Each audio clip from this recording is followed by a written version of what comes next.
Traditional Chinese medicine, TCM, boasts a history spanning thousands of years, during which the cold-warm dispute has been a central and enduring debate. This is not a modern conflict between TCM and Western medicine, but an internal divergence within TCM itself, rooted in differing perspectives on the nature of cold, yin, and heat, yang, in disease causation, a debate that has persisted for over a millennium. The dispute originates from China's vast geographical diversity, particularly the climatic differences between the north and south. In ancient times, limited transportation confined most physicians to their local regions. For instance, Zhang Zhongjing, a renowned northern physician, likely never traveled to the south or treated southern patients. He believed most diseases were caused by cold pathogens, yin, leading to his seminal work, Treatise on Cold Damage, Shanghan Lun. Conversely, in the humid and hot regions of southeast China, Taiwan, and Fujian, local physicians observed that diseases were predominantly heat-related, yang, giving rise to the warm disease school, Wenbing Pai, in contrast to Zhang's classic formula school, Jingfang Pai. These differing views on disease etiology led to fundamentally different treatment approaches and pharmacological strategies, even for the same symptoms. In ancient times, diseases were closely tied to the natural environment, lifestyle, and dietary habits. These regional variations shaped the distinct manifestations of cold and heat syndromes. Most people lived agrarian lives, rising with the sun and resting at dusk, with minimal entertainment or nighttime activity except among the wealthy elite. This simplicity resulted in relatively straightforward disease patterns, heavily influenced by local climate and living conditions. Ancient people generally had robust yang qi, vital energy, due to their physically demanding lifestyles in an agrarian society. Their energy expenditure primarily came from manual labor, unlike modern sedentary habits. Many assume that modern humans with longer average lifespans possess stronger yang qi than ancient people. This is a misconception. Ancient lifespans were shortened not by deficient yang qi but by harsh living conditions. Crop yields depended on weather, and natural disasters, pest infestations, or wars often led to famine, malnutrition, and starvation. Many deaths resulted from hunger, infectious diseases, or inability to access basic sustenance, not from chronic illness. Historical records across dynasties frequently document plagues and famines, particularly at the end of dynasties, which decimated populations by weakening their constitutions. Due to chronic malnutrition, ancient people often suffered from qi and blood deficiency, manifesting as anemia, low blood pressure, and general frailty. In contrast, modern humans, with abundant food and sedentary lifestyles, face diseases of affluence like hypertension, hyperglycemia, and hyperlipidemia.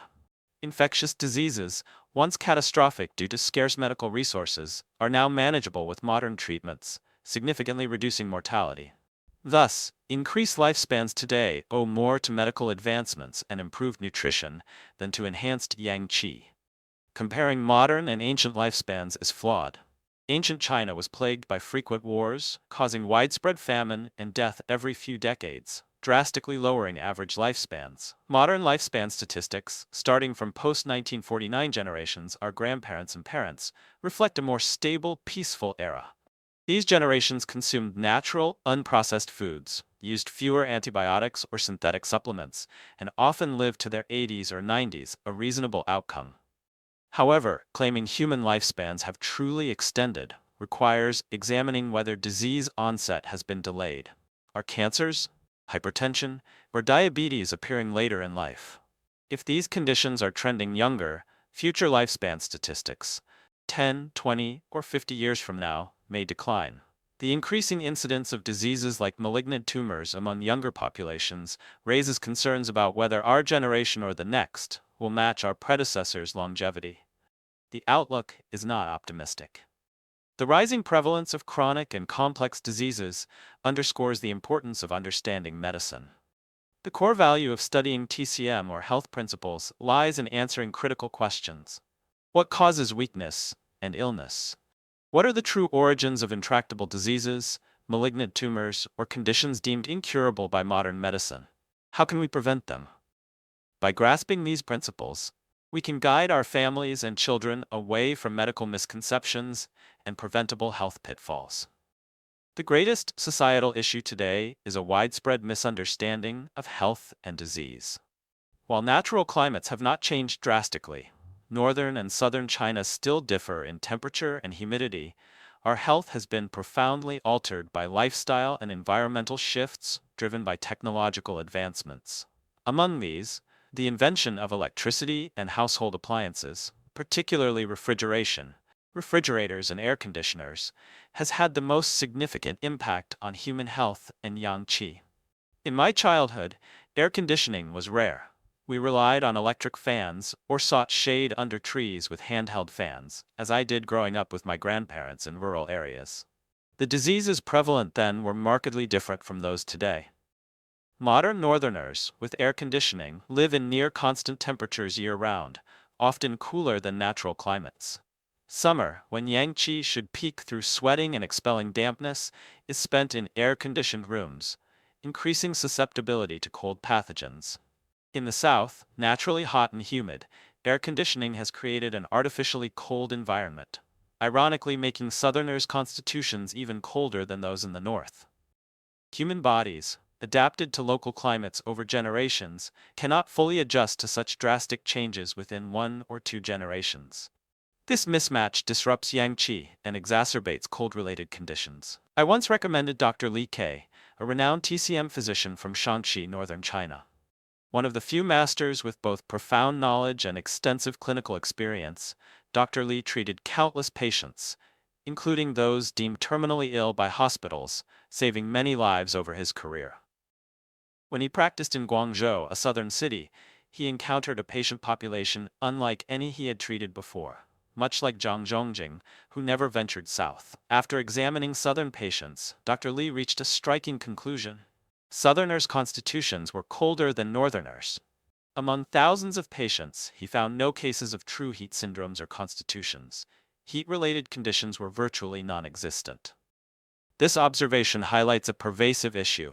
Modern humans' constitutions are overwhelmingly cold. I've previously stated that 95% of diseases are related to cold, a conservative estimate. Now, I assert with confidence, 99% of diseases are linked to cold. This chilling of the body is driven by 4 primary factors, rooted in yin-yang imbalance and lifestyle changes. Overuse of refrigeration, air conditioners, and cold drinks. Air conditioners and refrigerated foods have profoundly altered our environment and diet, cooling the body excessively. In the South and Southeast Asia, e.g. Malaysia, Singapore, where I've consulted locals, common ailments like rhinitis and rheumatism are near universal, driven by prolonged air conditioning in naturally humid, hot climates. This creates a damp, cold internal environment, leading to conditions like arthritis and joint pain. Rhinitis, often misdiagnosed as a disease, is the body's attempt to expel cold pathogens through the respiratory tract. Modern medicine, however, suppresses this defense with cold-natured drugs, e.g. anti-inflammatories, turning acute conditions into chronic ones or even contributing to severe diseases like nasopharyngeal carcinoma. Misuse of antibiotics and cooling drugs. A widespread misconception, shared by both TCM and Western medicine practitioners, is that the body is overheated or has false fire, e.g. yin deficiency with heat. This leads to overuse of cooling herbs, e.g. honeysuckle, wild chrysanthemum, dendrobium, and cold-natured drugs like antibiotics or anti-inflammatories. Advertisements promote cooling teas to clear heat, reinforcing this error. These cold-natured treatments accumulate chill in the body, weakening constitutions and exacerbating cold-related diseases. Excessive fruit consumption. Modern logistics have made diverse fruits globally accessible, fueling overconsumption driven by taste and misguided beliefs about their nutritional value, e.g. hydration, beauty, immunity. Fruits, mostly cold and damp in nature, harm the spleen and stomach, the foundation of postnatal chai in TCM. A damaged spleen fails to generate qi and blood, leading to energy deficits akin to financial bankruptcy. Children and adults alike consume excessive fruits, chilling their constitutions and weakening digestion, a significant departure from ancient diets. Stress and negative emotions. Modern life's intense work pressure and fast pace foster anxiety, irritability, and depression, which generate internal cold. In TCM, positive, vibrant emotions, e.g. joy, are yang and warming, while negative, gloomy emotions, e.g. sadness, are yin and cooling. Good news may make you feel warm and energized, while bad news can cause cold limbs and low body temperature, manifestations of chill. Chronic negative emotions are an insidious contributor to cold constitutions, depleting yang, qi. Applying TCM principles in diagnosis. These four factors, refrigeration, cooling drugs, excessive fruits, and emotional stress, are deeply tied to yin-yang imbalance and cold-heat dysregulation. When diagnosing or advising on health, consider these questions. Does the patient frequently use air conditioning or consume cold drinks? Do they regularly take antibiotics or cooling herbs? What are their dietary habits, particularly fruit consumption? Are they from the north or south, and what is their local climate? Are they under high stress or experiencing emotional distress? By understanding a person's environment, diet, and emotional state, you can pinpoint the root of most health issues. Diseases often stem from daily habits, making lifestyle assessment a cornerstone of TCM diagnosis.